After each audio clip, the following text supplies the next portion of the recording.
ایک دفعہ موسیٰ علیہ السلام نے اللہ سے پوچھا، یا اللہ میرا جنت میں ساتھی کون ہے؟ ہر نبی کا ایک ساتھی ہوتا ہے. تو اللہ پاک نے فرمایا کہ آپ کا جنت میں ساتھی فلاں کسائی ہے. تو آپ بہت حیران ہوئے. تو آپ اس کسائی سے ملنے گئے تو آپ نے دیکھا کہ وہ کسائی عام سا کسائی تھا. ایک دکان پہ بیٹھا ہوا تھا اور لوگوں میں گوشت تقسیم کر رہا تھا.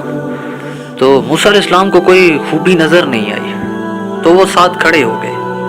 دیکھتے رہے.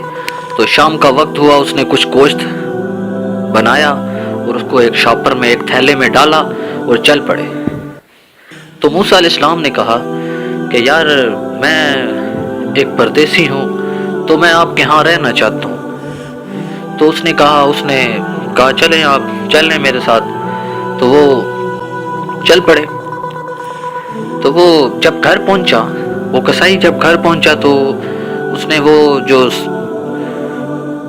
کچھ گوشت لیا تھا وہ ایک ہنڈیا میں ڈالا اور اس کو چولہے پہ چڑھا دیا اور ساتھ پھر کچھ آٹا لیا اور آٹے کو گوندنے بیٹھ گئے.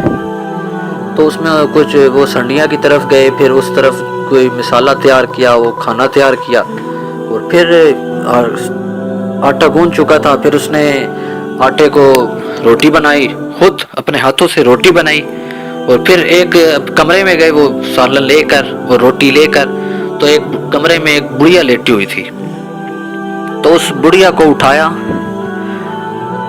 اس پہ اٹھا نہیں جا رہا تھا، اس کو ہاتھ سے سہارا دے کر بٹھایا اور ایک ایک نوالا کر کر اس بڑھیا کے منہ میں ڈالا. اور جب وہ بڑھیا کھانے سے جب اس کا پیٹ بھر گیا تو وہ بڑھیا کچھ منہ میں بڑبڑا رہی تھی، کچھ کہنے کی کوشش کر رہی تھی.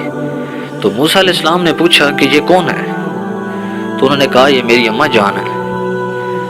تو صبح دکان پہ ہوتا ہوں تو جب دکان بند کرتا ہوں تو کچھ گوشت لے کے آتا ہوں، تازہ گوشت لے کر آ کر کھانا بناتا ہوں، پھر روٹی بناتا ہوں، پھر اس کو جو ہے نا اپنے ہاتھ سے کھلاتا ہوں. یہ بیچاری بیمار ہے. تو موسیٰ علیہ السلام نے کہا جب آپ کھانا کھلا رہے تھے تو جب کھلا بیٹھے تو یہ کچھ کہنے کی کوشش کر رہی تھی. تو یہ کیا کہنے کی کوشش کر رہی تھی؟ کچھ بڑبڑا رہی تھی. تو اس کسائی نے جواب دیا کہ یہ میری پاگل اماں، جب اس کی خدمت کروں تو یہ کہتی ہے کہ اللہ تجھے جنت میں موسیٰ کا ساتھی بنائے، اللہ تجھے جنت میں موسیٰ کا ساتھی بنائے. بھلا میں کہاں اور موسیٰ کہاں؟ دیکھیں میرے بھائیوں، ایک ماں کی خدمت کی وجہ سے ایک عام آدمی نبیوں کے ساتھ کھڑا ہو گیا.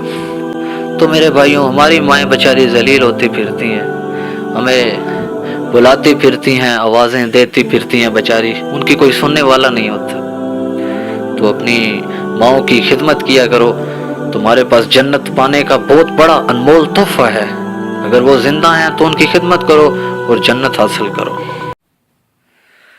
دوستوں، اسی طرح کی اسلامک ویڈیو کے لیے ہمارا چینل ضرور سبسکرائب کریں اور ساتھ جو گھنٹی کا آئیکن ہے اس پہ کلک کریں تاکہ ہماری جو اگلی ویڈیو ہو اسلامک وہ آپ تک پہنچ سکے.